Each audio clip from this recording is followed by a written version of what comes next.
अस्सलाम वालेकुम जी। आज बहुत मज़ेदार सी मटन की रेसिपी लेके आई हूँ, तो चलें बनाते हैं इसको जी। 750 ग्राम मैंने मटन ले लिया, यानी कि 3 पाव। अब मैं इसको डाल रही हूँ प्रेशर कुकर के अंदर। साथ ही हम डालेंगे इसके अंदर 1/4 टीस्पून हल्दी पाउडर, आधा टीस्पून जाएगा इसके अंदर नमक, और पानी डालेंगे हस्बे ज़रूरत, जिसके अंदर ये अच्छी तरह से गल जाए। हमें कम्प्लीटली इसको गलाना है। अब बस जी इसको बंद करेंगे और इसको अच्छे से हम गला लेंगे प्रेशर कुकर में।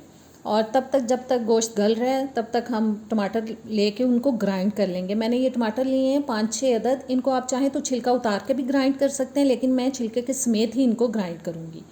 और जी गोश्त गल चुका है। और मैं एक बात आपको बताऊं कि मैंने जब इसको गलने के लिए रखा तो मैंने 2 टेबलस्पून इसके अंदर ऑयल डाल दिया था।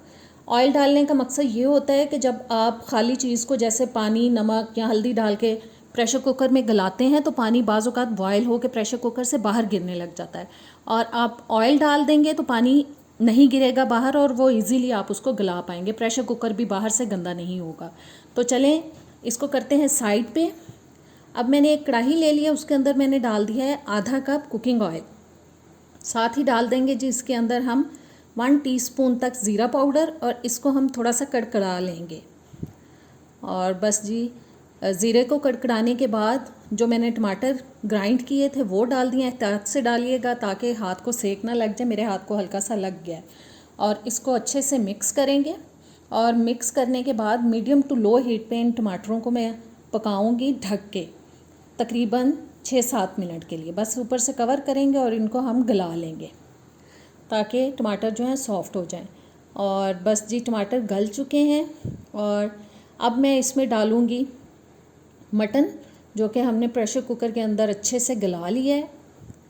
बस जी अब जाएगा मटन इसके अंदर, और जो यखनी थी उसके अंदर वो भी मैंने इसके साथ ही इसमें शामिल कर दिया है। साथ ही डाल रही हूँ जी आधा कप सिरका वाइट वाला, और 2 टेबलस्पून में डाल रही हूँ कुटी हुई हरी मिर्चें। और हरी मिर्चें शामिल करने के बाद इसमें अब जाएगा जी नमक, जो कि मैं अपने घर के टेस्ट के हिसाब से डाल रही हूँ। नमक डालते वक्त ये बात याद रखें कि गोश्त को गलाते हुए भी हमने इसके अंदर आधा टीस्पून नमक शामिल किया था। 1 टेबलस्पून मैंने कुटा हुआ सूखा धनिया डाल दिया है, और 1 टेबलस्पून जा रहा है अदरक लहसुन का पेस्ट। बस इन तमाम चीज़ों को हम अच्छी तरह से मिक्स करेंगे, और मीडियम हीट पे अब हम गोश्त को पकाएंगे ताकि जो पानी है वो ड्राई हो जाए, और जो मसाले अभी हमने शामिल किए हैं वो भी अच्छी तरह से पक जाएं। और बीच में 1-2 बार मैं इसको हिला रही हूँ ताकि ये नीचे भी ना लग जाए। ऐसे ही नहीं छोड़ देना इसको, बस 1-2 दफ़ा हम इसको हिला देंगे।